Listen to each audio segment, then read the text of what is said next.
نہایت ہی واجب الاحترام احباب دین شام اور معزز ناظرین، آج میں آپ کے سامنے علم مصطفیٰ پہ بات کرنا چاہتا ہوں۔ ہمارا عقیدہ ہے، ہمارا ایمان ہے، اہل سنت کا یہ عقیدہ ہے کہ اللہ تعالیٰ نے حضور علیہ الصلوۃ والسلام سمیت تمام انبیاء کرام کو غیب کا علم عطا فرمایا۔ اس بارے میں آج آپ کے سامنے ایک حدیث مبارکہ پیش کرنا چاہتا ہوں۔ حدیث مبارکہ صحیح بخاری شریف میں ہے۔ حضرت ابن عباس رضی اللہ تعالیٰ عنہ روایت کرتے ہیں کہ حضور علیہ الصلوۃ والسلام کا گزر ایک دن مکہ یا مدینہ کے کسی باغ سے ہوا تو وہاں حضور نے دو آدمیوں کی آوازیں سنی اور وہ آوازیں قبر سے آ رہی تھی۔ حضور علیہ الصلوۃ والسلام نے فرمایا کہ ان کو قبر میں عذاب ہو رہا ہے، اور عذاب ہونے کی کوئی بڑی وجہ نہیں ہے جیسے گناہ شرک وغیرہ ہوتا ہے، بلکہ فرمایا ایک جو تھا وہ پیشاب کے چھینٹوں سے نہیں بچتا تھا اور جو دوسرا تھا وہ لوگوں کی چگلی کیا کرتا تھا۔ حضور علیہ الصلوۃ والسلام نے ایک شاخ منگوائی، اس کے دو ٹکڑے کیے، ایک کو ایک قبر پہ رکھ دیا اور دوسرے کو دوسری کی قبر پہ رکھ دیا، اور حضور علیہ الصلوۃ والسلام کی بارگاہ میں عرض کی کہ آقا یہ آپ نے کیوں ایسا کیا ہے؟ تو مصطفیٰ جان رحمت نے فرمایا کہ ہو سکتا ہے جب تک یہ شاخیں یہ ٹہنیاں خشک نہ ہو اس وقت تک ان کے عذاب میں کمی رہے۔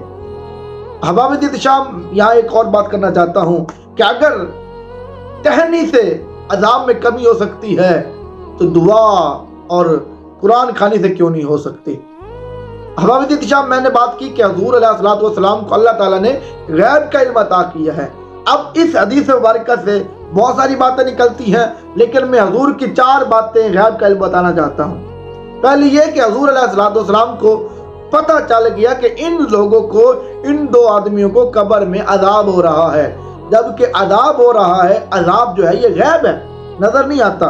اگر قبر کو کھول بھی دیا جائے پھر بھی یہ نظر نہیں آتا۔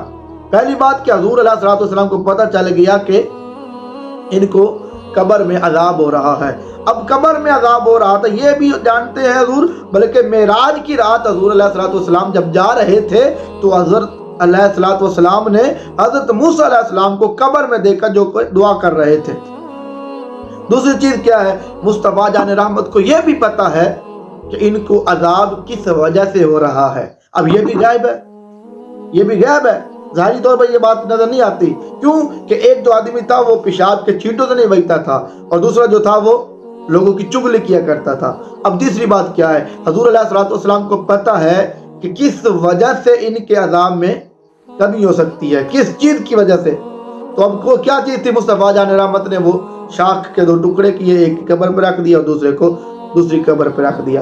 تیسری بات کیا ہے؟ حضور یہ بھی جانتے ہیں کہ کب تک ان کے عذاب میں تخفیف ہوتی رہے گی، کیونکہ مصطفیٰ جان رحمت نے فرمایا کہ جب تک ہو سکتا ہے، جب تک یہ ٹہنی خشک نہ ہو اس وقت تک ان کے عذاب میں کمی ہوتی رہے گی۔ معزز ناظرین، آمین۔ اس حدیث مبارکہ سے میں نے 4 باتیں ثابت کی، اور ہمارا عقیدہ جو ہے وہ الحمدللہ قرآن اور سنت کے مطابق ہے کہ حضور کو سارا پتہ ہے۔ جو ہو چکا ہے، جو ہوگا حضور جانتے ہیں، کہاں ہے عرش معلا حضور جانتے ہیں، عاشق دی ہر صدانو سرکار جان دینے کی چاہیدہ گدانو سرکار جان دینے۔ اللہ تعالی ہمیں حضور سے پیار و محبت کرنے کی توفیق عطا فرمائے۔ والسلام۔